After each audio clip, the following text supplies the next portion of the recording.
नमस्कार, future express में आप सभी का स्वागत है। मैं हूं सुमित। इस महीने का आखिरी कारोबारी सत्र और साथ ही साथ इंटरेस्टिंग पार्ट ये सीरीज का भी एक्सपायरी का दिन, जबकि भारतीय बाजार थोड़ा सा वॉलेटाइल है, लेकिन थोड़े लो वॉल्यूम या लो थिन ट्रेड के बीच में वॉलेटाइल है।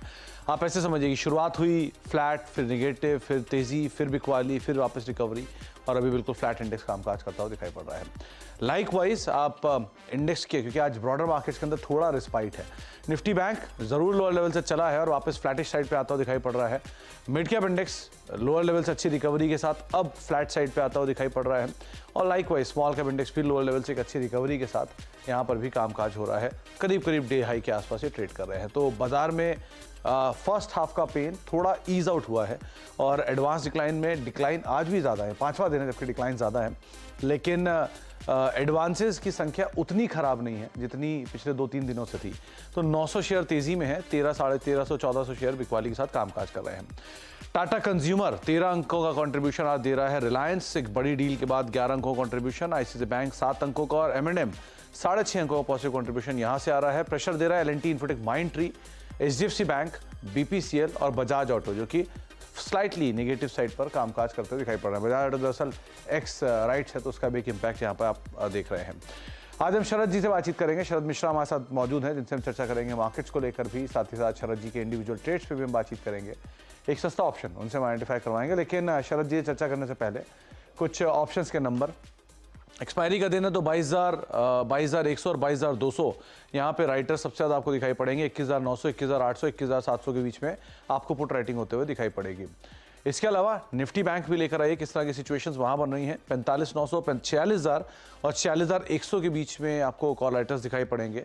45,800, 45,700 और 45,500 के आसपास पुट राइटिंग है। जिस तरह से रिकवरी आई है नंबर्स में थोड़ा चेंज आया होगा, 45,800, 45,900 के आसपास आपको पुट राइटर दिखाई पड़े होंगे। इसके अलावा हीट मैप जो कि पॉजिटिव साइड पर सोफार कामकाज कर रहा है, 42 लॉन्ग है, 67 शॉर्ट कवरिंग है, 31 शॉर्ट है और करीब करीब 45 शेयरों में आपको अनवाइंडिंग दिखाई पड़ेगी। तो बुलिश साइड पे आप ये नंबर्स को देखेंगे। कहाँ लॉन्ग कहाँ शॉर्ट कवरिंग वो भी एक बार देख लीजिए। आज ACC अंबुजा दोनों लॉन्ग साइड पर है। श्रीराम फाइनेंस निफ्टी का हिस्सा बनेगा, करीब 2% की तेजी। डिक्सन टेक 2% ऊपर, REC 2% ऊपर। हिंदुस्तान कॉपर 4.5% की बढ़िया short covering. Asian Berger paints 2.3%, rather Asian paint में भी खरीदारी है और बर्जर पेंट भी 2.3% ऊपर है। इंडियन होटल 2.5% ऊपर। डेल्टा कॉप और JSPL करीब 1.5 से 2.5% की तेजी यहाँ पर है। प्रेशर कहाँ पर बन रहा है, कहाँ पर शॉर्टिंग हो रही है, उसमें ट्रेंड 3% नीचे, अपोलो हॉस्पिटल 2.5% नीचे, GNFC, बंधन और BEL 1 से लेकर 2% नीचे, ये भी कामकाज कर रहा है। रिटेल में प्रेशर है तो ट्रेंड में शॉर्ट बिल्डअप है और अनवाइंडिंग है AB फैशन में। L&T इन्फोटेक, माइंडट्री अनवाइंडिंग में, जी एंटरटेनमेंट अनवाइंडिंग में और IOC और HDFC AMC करीब 1 से 1.5% बिकवाली यहाँ पर देखने को मिल रही है। अब बातचीत कर लेते हैं शरद सर से। शरद सर नमस्कार, स्वागत है आपका कार्यक्रम में। पहले तो एक्सपायरी का दिन है और मार्केट ने स्लाइटली साइन दिखाने शुरू किए हैं लोअर लेवल से रिकवरी के। आप मान रहे हो कि ये रिकवरी थोड़ी शॉर्ट कवरिंग में कन्वर्ट होगी और सेकेंड हाफ में शायद इंटेंस तेजी आए? Sumit ji, thanks for having me on the show. देखिए, जो आपने बात बोली है बिल्कुल कहीं ना कहीं ऑड्स इसके बन रहे हैं। एक्चुअली सुबह एक ट्रेड बन चुका है शॉर्ट का। अगर आप देखेंगे तो 22,020 के जोन से शॉर्ट्स का होल्ड है, 22,020, 22,090 के जोन में स्पॉट के लेवल्स पर। सिमिलरली अगर आप बैंक निफ्टी में देखेंगे तो 46,150, 46,300 के जोन पर एक अगर आप देखेंगे तो इन दोनों स्ट्राइक्स पर अच्छा कॉल राइटर्स का होल्ड है, जैसा आपने डिस्कस भी किया। तो देखिए, एक मूव सुबह का आ चुका है। मुझे लगता है दूसरा मूव एक अगर रिस्की एक ट्रेड लिया जाए तो यहाँ पर एक बेट बनता है कि अगर आप 100 डीमा को देखेंगे बैंक निफ्टी में तो डाउनवर्ड स्लोपिंग है, हाउएवर ओपनिंग उसके ऊपर है। तो मुझे लगता है कहीं ना कहीं एक शॉर्ट कवरिंग आ सकती है, क्योंकि 21,800, 21,900 पर अच्छा पुट राइटर का बेस बन रहा है। सिमिलरली बैंक निफ्टी में आप देखेंगे तो 45,800, 900 के जोन में एक डिसेंट पुट राइटर का बेस बन रहा है और अगर एक्सपायरी है हो सकता है एक मूव आए। तो रिलेटिवली रिस्की ट्रेड रहेगा। मैं वही देख रहा था कि इसको दिया जाए। तो अगर आज का देखें, आज का एक्सपायरी 45,900 का कॉल ऑप्शन देखें तो करीब 98 रुपीज का ट्रेड कर रहा है। मुझे लगता है कि अगर रिस्क 100 रुपए का है कहीं और 200 रुपए तक के भाव शायद इसमें दिखाई दे। 200 रुपए पहला टारगेट, 300 रुपए दूसरा टारगेट। सिमिलरली 21,950, 21,950 का जो कॉल ऑप्शन है, स्ट्राइक है, उसका कॉल ऑप्शन है आज का 29 फेब का, करीब 60 रुपए का लगभग ट्रेड कर रहा है। मुझे लगता है शायद एक ये 100 रुपए का पहला भाव और दूसरा 150 रुपए तक के भाव इसमें देखें, ये स्टॉप लॉस दोनों में ही जीरो रहेगा। आज के लिए रिस्की ट्रेड है तो एक बार कंसीडर किया जा सकता है। अगर कोई हीरो जीरो जैसा ट्रेड चाह रहा है तो आपके लिए एक शरद सर की तरफ से ट्रेड आया है। हालांकि ये दोनों बहुत रिस्की हैं, तो पहली चीज़ इसका ध्यान रखिएगा कि सिर्फ रिस्की ट्रेडर ही इसमें पोजीशन बनाए। आपको क्विकली मार्केट में एंटर करना है, एग्जिट करना आता हो, तभी आप इसके अंदर उतरें। आपके रिस्क आपके हिसाब से रखिएगा। स्टॉप लॉस शरद सर की तरफ से जीरो ही रहेगा, क्योंकि आज की एक्सपायरी है तो आज ही की पोजीशन से। निफ्टी एक केस में 60 के आसपास चल रही है, 21,950 की कॉल। और बैंक निफ्टी में, जिसपे भी 98 पे बातचीत की थी शरद सर ने, 101 आ गई है ये कॉल। शरद सर को लग रहा है कि ये 200 हो सकती है, तो 45,900 की कॉल आप हीरो जीरो के तौर पर देखेंगे। रिस्क आपके हिसाब से आप एसोसिएट करेंगे। 9800 के आसपास ये चल रही है, 200 के टारगेट शरद सर यहाँ पर देख रहे हैं। दूसरा, निफ्टी कॉल 60 रुपये के आसपास चल रही है, 21,950 की। इसको आप अगर लॉन्ग लेना चाह रहे हैं तो 100 रुपये के टारगेट्स के लिए देखेंगे, लेकिन अगेन यहाँ पर भी पूरा रिस्क एसोसिएटेड है और आप स्टॉप लॉस अपने हिसाब से इसमें मेंटेन करेंगे। तो राय आपको शरद सर ने साफ कर दी बाजार को लेकर। अब शरद सर, इंडिविजुअल स्टॉक्स कहाँ पर आप तेजी देख रहे हो, कोई मंदी कॉल? देखिए, अगर आप सबसे पहला कॉल देखें तो मैं हिंद कॉपर में देखना चाहूंगा। बहुत अच्छा बिल्डअप है। अगर आप देखें तो पिछले 7 एक दिन का कंसोलिडेशन जोन है, उससे बहुत अच्छा स्टॉक ने सपोर्ट लिया है। तो मुझे लगता है यहाँ पर एक बुलिश मूव बनाया जा सकता है। अगर आप देखेंगे सुमित जी, तो स्टॉप लॉस 252 का रखिए, 252 का स्टॉप लॉस रखिए। मुझे लगता है 3 से 4 दिन में 286 से के भाव तक जा सकता है। तो हिंदुस्तान कॉपर का पहला मैं ट्रेड लेना चाहूंगा। रिट्रेड कर रहा हूँ, 252 का स्टॉप लॉस रखिए। अभी फ्यूचर्स का भाव 265 है, 286 के टारगेट के लिए यहाँ पर मैं ट्रेड करना चाहूंगा। बहुत अच्छा लॉन्ग बिल्डअप है। दूसरा स्टॉक है इंडियन होटल्स। इंडियन होटल्स में अगर आप देखेंगे, बहुत अच्छे से पिछले 4 एक दिन में 10 डे एक्सपोनेंशियल मूविंग एवरेज के ऊपर सस्टेन हुआ है। अपवर्ड स्लोपिंग मूविंग एवरेज है। यहाँ पर भी बहुत अच्छा पुट राइटर का बेस है 570 के जोन पर। अभी 583 का भाव है। वहीं स्टॉप लॉस रखिए 570। मुझे लगता है पहला टारगेट 595 और दूसरा टारगेट 608। ये दो जरूर टारगेट के लिए इंडियन होटल फ्यूचर्स को ट्रेड किया सकता है। मैं रिट्रेड कर रहा हूँ। अभी भाव है 583, 570 का स्टॉप लॉस रखिए। पहला टारगेट 595, तीसरा टारगेट 608, दूसरा टारगेट 608। और एक जगह पे बहुत अच्छी सुमित जी शॉर्ट कवरिंग दिखी है, वो सिप्ला में। ड्यूरिंग द डे बहुत शॉर्ट्स थे, अच्छा शॉर्ट कवरिंग दिखा है यहाँ पर। तो यहाँ पर मुझे लगता है लॉन्ग जाना चाहिए।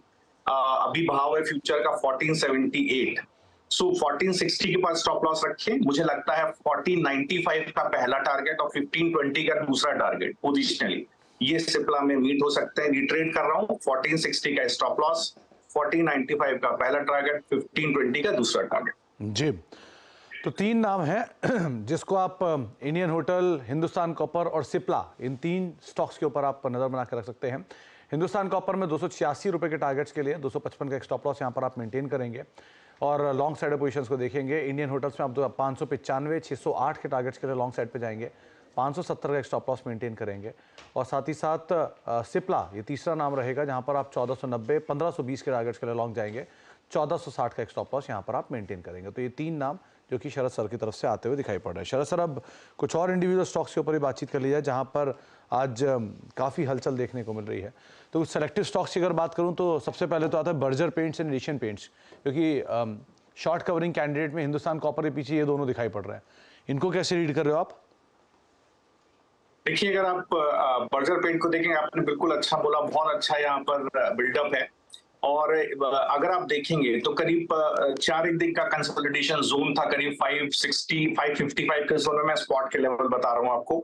बहुत अच्छा ब्रेकआउट इसने दिया 573 के ऊपर और मुझे लगता है ये ट्रेंड कंटिन्यू करेगा सुमित जी। कम से कम इसको मुझे लगता है 590 का दूसरा टारगेट और 600 रुपए तक ये जा सकता है। अगर कोई ट्रेड करना चाहे, बिल्कुल स्टॉप लॉस रख के 560 के ऊपर। अभी भाव है 576।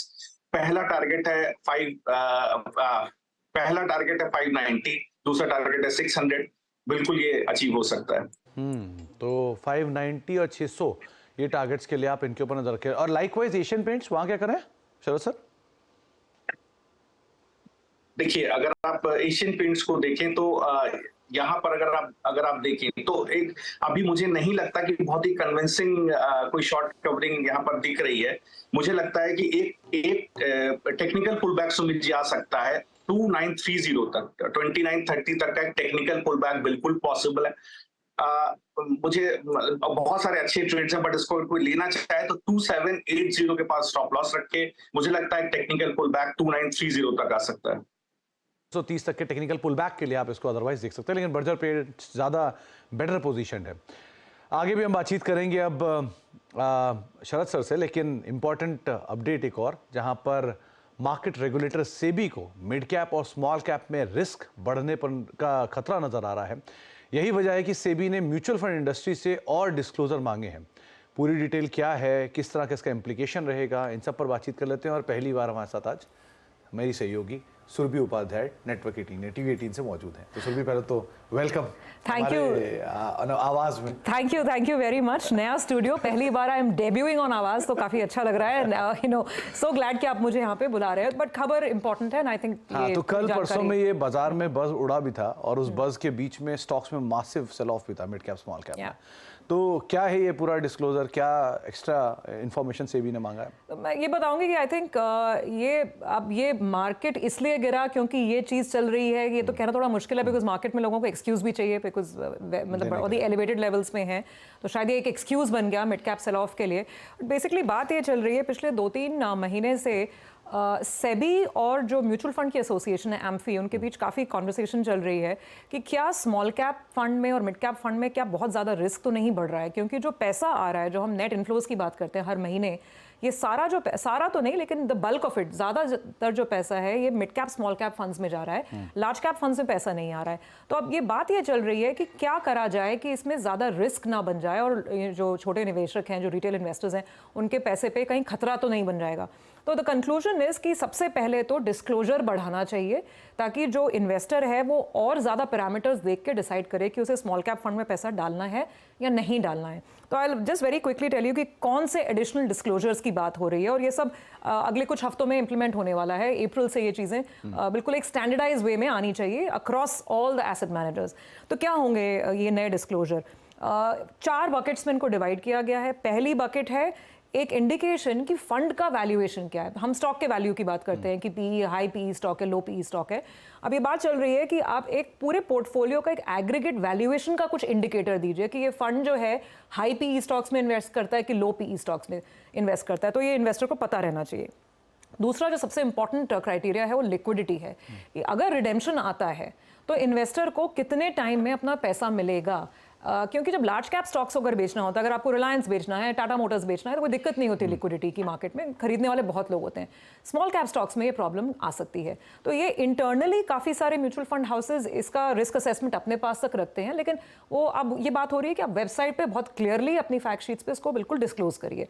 अब ये कैसे मेजर करा जाएगा कि लिक्विडिटी है कि नहीं स्मॉल कैप फंड के पास? तो मतलब उसके में अलग अलग पैरामीटर्स वो यूज़ करेंगे। जो एक डेली वॉल्यूम्स हो रही हैं स्टॉक्स में, जो भी स्टॉक्स पोर्टफोलियो में है, उसमें डेली वॉल्यूम क्या है, उनका फ्री फ्लोट क्या है, 2-3 इस तरह के पैरामीटर्स को मिला करके एक इंडिकेटिव मेजर कि क्या मैं बेच सकती हूँ अगर मैं इस फंड में हूँ, तो मुझे कितने टाइम में अपना पैसा वापस मिलेगा। ये बहुत इंपॉर्टेंट पॉइंट है। थर्ड पॉइंट है वॉलेटिलिटी, कि फंड की वॉलेटिलिटी क्या है। अगर हम स्टॉक्स के बारे में बात करते हैं कि स्टॉक्स हाई बीटा है कि लो बीटा है, स्टैंडर्ड डिविएशन मतलब अपने जो मीन से कितना ऊपर है नीचे है, तो अगेन बात ये चल रही है कि एक एग्रीगेट बेसिस पे just as an indicator fund की वॉलेटिलिटी का भी कोई मेजर आप बताइए, इन्वेस्टर्स को दीजिए कि क्या ये बहुत हाईली वॉलेटाइल फंड रहेगा, हाई रिस्क है, ज़्यादा वॉलेटाइल है, या is it a low risk fund.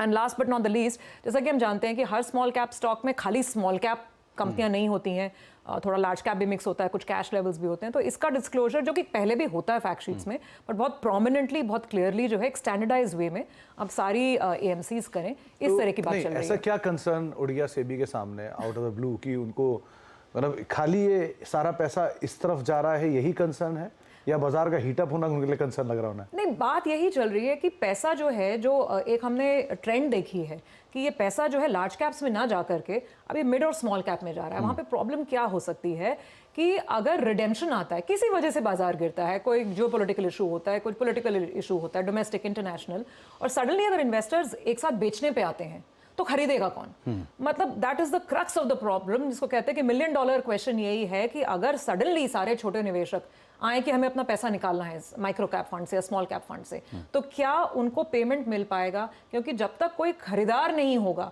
तो वो म्यूचुअल फंड कहाँ बेचेगा? तो इसलिए इस चीज़ को थोड़ा सा स्ट्रीमलाइन करने की बात एंड जनरली लोगों को अवेयर कराने की बात कि मतलब बिना सोचे समझे बहुत एडेड रिस्क ना ले लें, ये सारे एडिशनल पैरामीटर्स देख के सोचकर समझकर फिर इन्वेस्ट करें। तो सोचकर समझकर इन्वेस्ट कर के मुहिम में एक और नया स्टेप ऐड होने की उम्मीद यहाँ पर लग रही है। बहुत बहुत शुक्रिया सुरभि, और आई मस्ट से कि आपकी हिंदी भी उतनी ही अच्छी है जितनी अच्छी आपकी अंग्रेजी है। कोशिश जारी है। तो अब आपने अक्सर सुरभि को सुना होगा इंग्लिश चैनल पे, तो आज सुरभि का डेब्यू हुआ है हिंदी पे, और उम्मीद करते हैं हमें भी इसकी पार्टी जल्दी मिलने वाली है।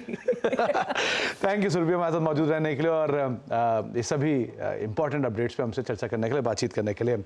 इस बीच एक और इम्पॉर्टेंट अपडेट, जहां पर CNBC आवाज़ की जो दर्शकों का लगातार भरोसा है वो कायम है, और जो CNBC आवाज़ की नई रेटिंग्स हैं वो आपकी स्क्रीन पर आप देख रहे हैं।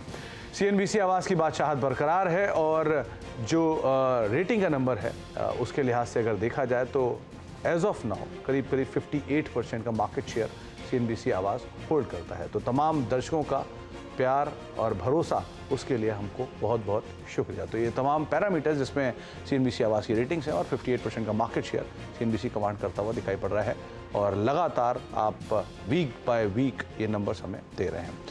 सुरभि से हम बातचीत कर ही रहे थे एक इंपॉर्टेंट इवेंट पर, और बाजार के इस वक्त के मिड कैप स्मॉल कैप निवेशक थोड़ा बचकर रहें, इसे कहना है कोटक AMC के MD and CEO Nilesh Shah का। उनका कहना है कि mid cap small cap micro cap में सतर्क रहें, और कोटक AMC के MD and CEO Nilesh Shah बोले कि छोटे के शेयरों से के महंगे वैल्यूएशन से थोड़ा डर लग रहा है। सुन लेते हैं क्या कह रहे हैं वो। नॉर्मली लार्ज कैप बिजनेसेस में वैल्यूएशन ज्यादा रहता है बिकॉज वहां पे प्रिडिक्टेबिलिटी है। हम लंबी अवधि के लिए जब निवेश करते हैं तो net present value of future cash flow देखते हैं। बड़ा बिजनेस हो लार्ज कैप कंपनी हो तो आपकी एक्सपेक्टेशंस, आपकी अनुमान थोड़ा लंबे समय के लिए कर सकते हैं। जैसे जैसे नीचे जाते हैं वैसे वैसे कितनी कंपनीज रहेगी कितनी नहीं रहेगी उसका अनुमान लगाना मुश्किल होता जाता है। एंड इसीलिए लार्ज कैप के valuation small and mid cap से ऊपर रहते हैं, माइक्रो कैप मिनी कैप से ऊपर रहते हैं। जनरली जो कर्व होता है वो ऐसे होता है, लार्ज कैप ऊपर valuation, micro cap mini cap lower valuation. आज का ऐसा हो गया है, लार्ज कैप का वैल्यूएशन नीचे है, उसके ऊपर मिड कैप है, उसके ऊपर स्मॉल कैप है, उसके ऊपर माइक्रो कैप है, उसके ऊपर मिनी कैप है, और उसके आगे फ्रेम के बाहर SME एक्सचेंज है।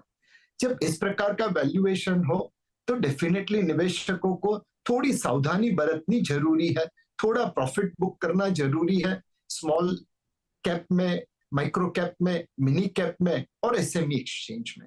तो नीलेश सर का आज ये पूरा इंटरव्यू आज आप देख पाएंगे 12:57 पर, और सच में एक इंटरेस्टिंग।